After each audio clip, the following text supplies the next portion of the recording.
Monsieur Paul Capita, vous êtes l'un des survivants, si je peux appeler ça comme ça, de 13 parlementaires. Aujourd'hui, l'UDPS totalise 40 ans d'existence. L'UDPS a 39 ans, il a le pouvoir, il est au pouvoir. Quel sentiment qui vous anime après ces 40 ans de lutte? Je découvre, hélas, que Félix, mon fils, est seul.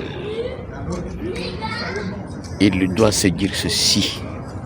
Un président de la République, un chef de l'État, n'a pas d'amis dans son entourage. Il a des collaborateurs. L'UDPS est en train de s'effriter au calcul obscur de certains de ceux qui l'entourent. L'UDPS n'a pas été créé pour s'enrichir. L'UDPS a été fondé par les 13 parlementaires, dont le papa de Antoine Félix Tshisekedi Étienne, n'avait pas volé pour devenir riche. Celui qui vous parle avait 36 ans, je l'ai dit dans la salle. Mon fils aîné n'avait même pas 5 ans. Ceux qui entourent le président, je ne les condamne pas tous, mais quelques-uns croient qu'ils entourent un ami, mais c'est un chef de l'État, avec toutes les prérogatives de n'importe quel chef de l'État. Cela devrait être souligné. C'est cela qui fait ma peine. Il faudra que Félix se ressaisisse. Il est le chef de l'État, nous lui devons du respect. Il a des collaborateurs, il n'a pas d'amis. Les amis, c'est après le travail. Est-ce qu'aujourd'hui l'UDPS garde encore son âme idéologique du début?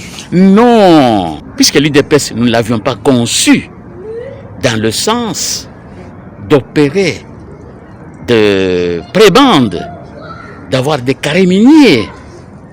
Nous avons conçu l'UDPS au service du peuple et pour le bonheur de ce dernier.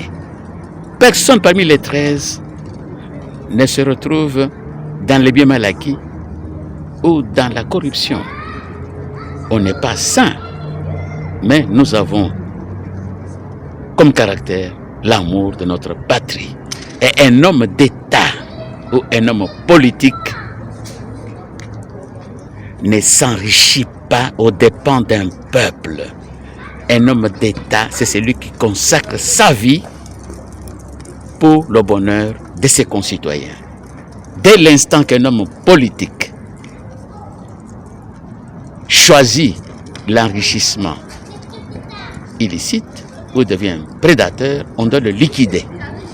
Vous êtes l'un des survivants des 13 parlementaires. Aujourd'hui, vous affirmez que l'UDPS ne garde plus l'âme idéologique du début.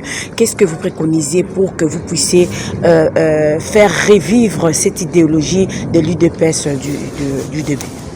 Oui, il faudrait, avant que le congrès ne se tienne, revoir la qualité de ceux qui animent le parti.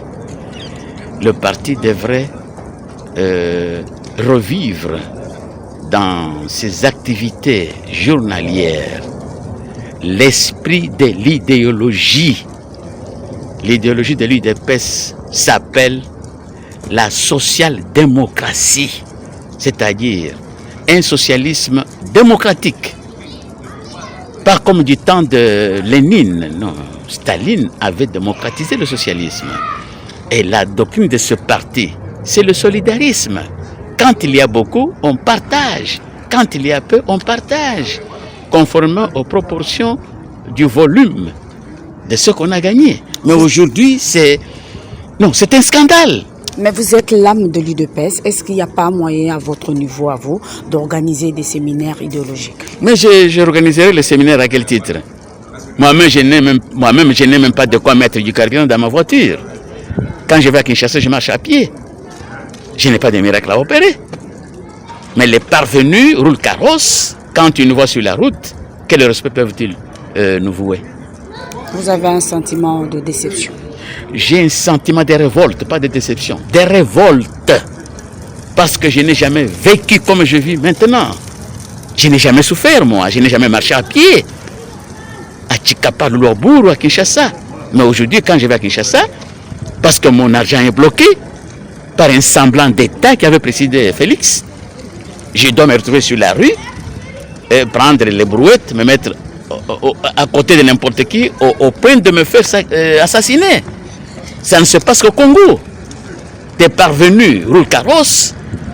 Je ne demande pas que Félix me donne d'argent, mais qu'on me paye mon argent auquel j'ai droit. C'est tout. C'est tout.